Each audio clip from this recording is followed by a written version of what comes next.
हमने वर्सेस 2.31 से 2.38 तक कवर किया था और मैंने बताया था कि वर्सेस 2.31 से 2.53 ये 23 वर्सेस चैप्टर 2 का वो पार्ट है जिसमें भगवान एक्सप्लेन कर रहे हैं कि राइटियस बैटल या धर्म युद्ध क्या है और उसको किस तरह से लड़ना चाहिए। और इसके 8 वर्सेस हमने कवर किए थे पिछले पॉडकास्ट में, पॉडकास्ट 14 में, जिसमें बेसिकली भगवान ने बताया था कि राइटियस बैटल वो है जो आपको स्टेयर कर रहा है, you don't have to search for it's right there in your face. ये आपका गुड फॉर्च्यून है कि आपको ये बैटल मिला है, ये ऐसा है जैसे स्वर्ग के द्वार आपके लिए खुल गए हैं। ये आपको लड़ना है, आप इससे भाग नहीं सकते, क्योंकि अगर आप इससे भागेंगे तो आपका पूरा सेल्फ एस्टीम, दूसरे जो आपके बारे में कहते हैं वो सारी चीज़ें आपको बहुत ही बुरा सुनना पड़ेगा। और वो अकीर्ति और वो जो आपके बारे में लोग क्षुद्र सोच रखेंगे वो मरने से भी बदतर है। तो ये सब भगवान ने कहा था। आज हम कवर करेंगे वर्सेस 39 से 46, तो 2.39 से 2.46 ये वर्सेस। सो भगवान ने एक्सप्लेन कर दिया कि राइटियस बैटल क्या है। अब वो बताना चाह रहे हैं कि इसको किस तरह से लड़ना चाहिए। इसका एक हल्का सा ग्लिम्स उन्होंने वर्स 38 में दिया था, जिसमें उन्होंने कहा था कि सुख दुख, लाभ अलाभ, जय अजय सबको समान रखते हुए युद्ध लड़ो, और अगर ऐसा करोगे तो तुम्हें पाप नहीं मिलेगा। ये थोड़ा सा वर्स 38 में उन्होंने इंट्रोड्यूस किया था, बट ये 8 वर्सेस में वो बेसिकली मोर स्टेज सेट कर रहे हैं कि किस तरह से राइटियस बैटल्स लड़ना चाहिए। एक्चुअली वो सबसे इंपॉर्टेंट सेट ऑफ बातें जो कहेंगे वो वर्सेस 47 ऑनवर्ड्स में कहेंगे। तो ये verses more of stage setting है about how to fight the righteous battle. Let's go through these verses. I will do a little translation first and then we will talk about some interesting things.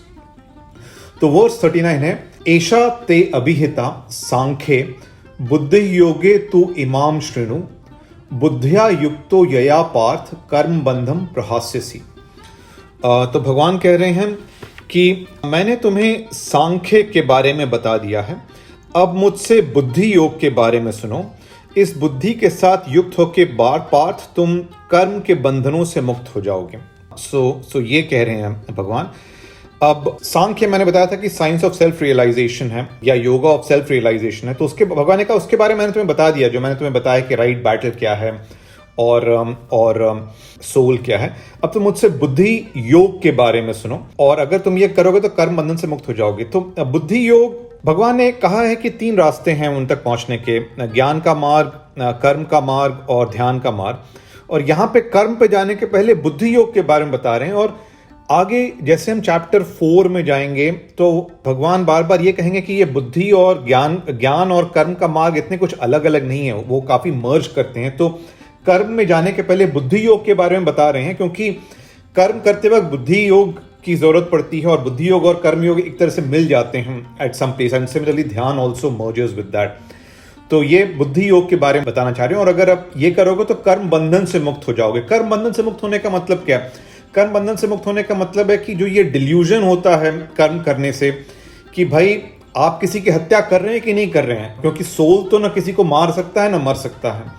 आप कोई काम कर रहे हैं कि नहीं कर रहे हैं, आर यू द कॉज और नॉट, राइट? ये सब जो डिल्यूजन्स होते हैं एक्शन करने से, उससे आप मुक्त हो जाएंगे। तो ये वर्स 39 है। वर्स 40 है, न इह अभिक्रम नाशः अस्ति प्रत्यवायो न विद्यते स्व अल्पम अस्य धर्मस्य त्रायते महतो भयात्। तो भगवान कह रहे हैं कि इस रास्ते में जो बुद्धि के बारे में जब मैं बताऊंगा तो इसमें, और इसके साथ अगर आप कर्म करेंगे तो इससे कोई नुकसान नहीं होता। अगर आपने पूरा नहीं भी किया तो भी उससे कुछ नुकसान नहीं होता, और न ऐसा करने से कुछ कॉन्ट्ररी इफेक्ट्स, कुछ नेगेटिव इफेक्ट्स होते हैं।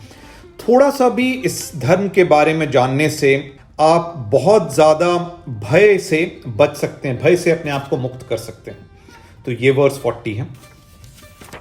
वर्स 41 है, व्यवसायत्मिका बुद्धि एके एह कुरुनंदन बहुशाखा ही अनंताश्च बुद्धियो अव्यवसायी नाम। तो भगवान कह रहे हैं कि जो डिटरमिन्ड हैं, जो रेजोल्यूट हैं, जिनको क्लैरिटी है, उनकी बुद्धि सिंगुलर फोकस्ड होती है, एक चीज पर फोकस्ड होती है।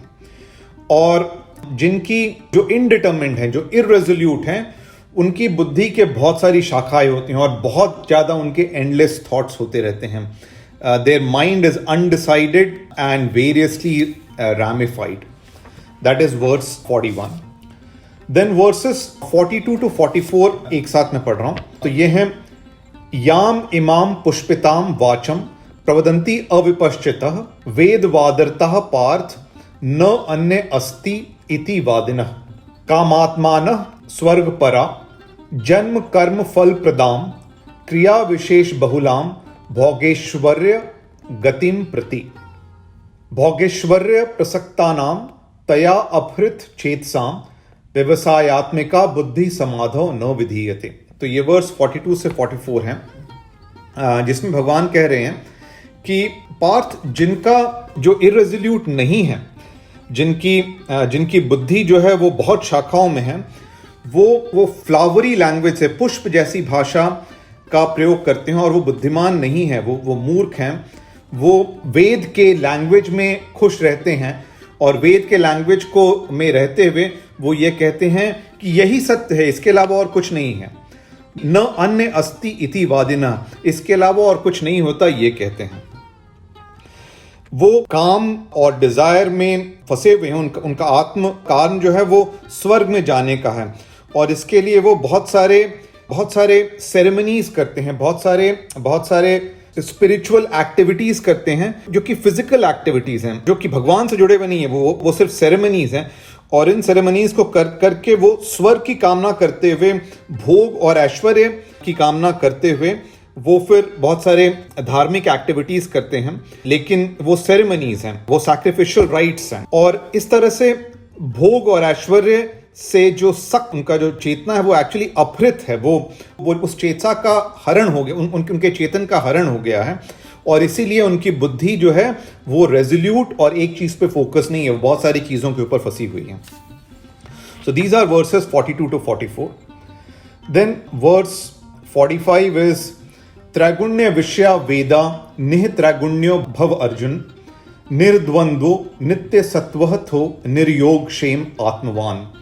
तो भगवान कह रहे हैं कि वेद जो है ना, ये 3 गुणों के बारे में बताते हैं. वेदों में सत्य, रज और तमस, इन 3 गुणों के बारे में है और इन 3 गुणों के बारे में वेद बहुत सारी चीजें बताते रहते हैं. हे अर्जुन, इन 3 गुणों के आगे जाओ, अपने आप को इन गुणों के जो द्वंद्व है, जो युद्ध है उससे हटाओ, अपने आप को नित्य सही राइटियस स्टेट में, सत्व में अपने आप को रखो और निर्योग क्षेम बनो, मतलब अपने आप को बिलोंगिंग से, ओनरशिप से, डिजायर से, इनसे मुक्त करो और आत्मवान बनो, अपने सेल्फ में फोकस करो.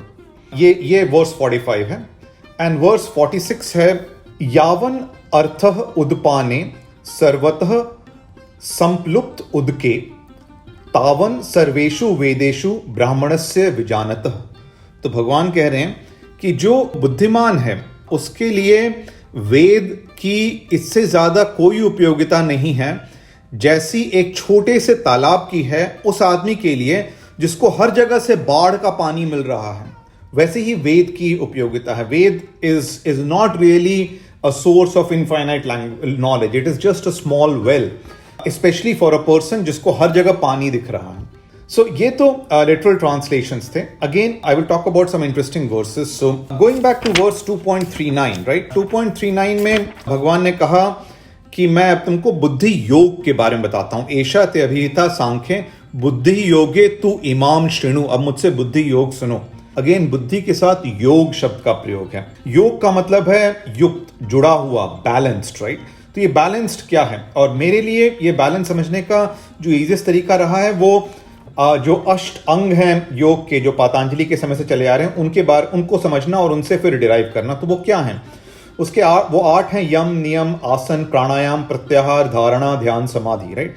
इनके अर्थ क्या हैं? यम का मतलब है कुछ एथिकल स्टैंडर्ड्स. नियम का मतलब है रूल्स एंड प्रिंसिपल्स. आसन का मतलब है posture, observance, which means a bit of perseverance, right. प्राणायाम का मतलब है breath control, which means restraint, discipline. प्रत्याहार का मतलब है सेंस ऑब्जेक्ट से अपने आप को रिस्ट्रेन करना, again it is control, discipline. धारणा का मतलब है बिलीफ, मीन्स रैशनल डिस्क्रिमिनेशन. ध्यान का मतलब है फोकस, कॉन्सेंट्रेशन, ये परसिवरेंस से जुड़ा हुआ है. और समाधि वो stage of spiritual harmony and ecstasy है जब आप अनंत में विलीन हो जाते हैं. और ये 8 जो योग के अष्टांग होते हैं, इनसे मेरा अपना जो इंटरप्रिटेशन रहा है वो योग का ये रहा है सिंपल लैंग्वेज में कि योग का मतलब है डूइंग एनीथिंग विद परसिवरेंस में रिस्ट्रेंट, डिसिप्लिन, फोकस, कंसंट्रेशन, ये सारी चीजें आ जाती हैं, और लगे रहो, नॉट गिविंग अप आ जाता है. Then the second is principles. So ethical standard से डिटरमिन्ड रूल्स जो हैं वो प्रिंसिपल्स हैं. और थर्ड है रैशनल डिस्क्रिमिनेशन. तो वो चीज जो परसिवरेंस के साथ की जाए, प्रिंसिपल्स के साथ की जाए और रैशनल डिस्क्रिमिनेशन के साथ की जाए, वो योग है. तो हमेशा योग शब्द का प्रयोग होगा बुद्धि योग, ध्यान योग, कर्म योग. योग is a very important word. और आगे जाके यज्ञ का प्रयोग होगा. एनी एक्शन डन विद योग और एनीथिंग डन टुगेदर विद योग इज यज्ञ. यज्ञ का मतलब ये नहीं है कि आप जाके हवन कुंड बना के उसमें फिर आहुति देने लगे. So that is verse 2.39. Then verse 2.41. Verse 2.41 में भगवान कह रहे हैं व्यवसायत्मिका बुद्धिर एक इह कुरुनंदन बहुशाखा ही अनंताश्च बुद्धियो अव्यवसायी नाम. जो क्लियर हैं, जो रेजोल्यूट हैं, उनकी बुद्धि सिंगुलर फोकस होती है. जो आदमी को क्लैरिटी हो गई कि मुझे करना क्या है, वो एक चीज पे फोकस करता है. अर्जुन को क्लैरिटी थी कि उसको फोकस करना है मछली की आंख पे, तो उस पे फोकस किया. जो इरेजोल्यूट होते हैं वो बहुत सारी चीजों के बारे में सोचते रहते हैं. और कर्म योग में, भगवान के रास्ते में जो भी है, ज्ञान योग, ध्यान योग, उसमें रेजोल्यूट होकर सिंगुलर फोकस होना जरूरी है. That is an important verse. So verse 2.41 is an important verse. Then again 2.42 I want to quote. 2.42 में याम इमाम पुष्पिताम वाचम प्रवदंती अविपश्चितः वेद वादरताः पार्थ न अन्यत अस्ति इति वादिनः. जो मूर्ख होते हैं वही कहते हैं कि इसके अलावा और कुछ नहीं है, इसके अलावा और कुछ सत्य नहीं है. तो सिंगुलर फोकस होने का मतलब ये नहीं है कि वही सत्य है. सिंगुलर फोकस का मतलब है कि आप फोकस कीजिए अपने तरीके पे और आप उस रास्ते पे चलिए. बट दूसरे बहुत सारे रास्ते हो सकते हैं, और जो भी ये कह रहा है कि दूसरे रास्ते गलत हैं वो मूढ़ है. क्योंकि कोई ये बुद्धिमान आदमी नहीं कहेगा कि इसके अलावा कुछ दूसरा रास्ता नहीं है. इस पूरे सेट ऑफ इंटरप्रिटेशंस में जो ये स्मृति है, इसमें आई कीप टॉकिंग अबाउट कर्म योग, राइट, कि कर्म भी एक रास्ता है भगवान तक पहुंचने का.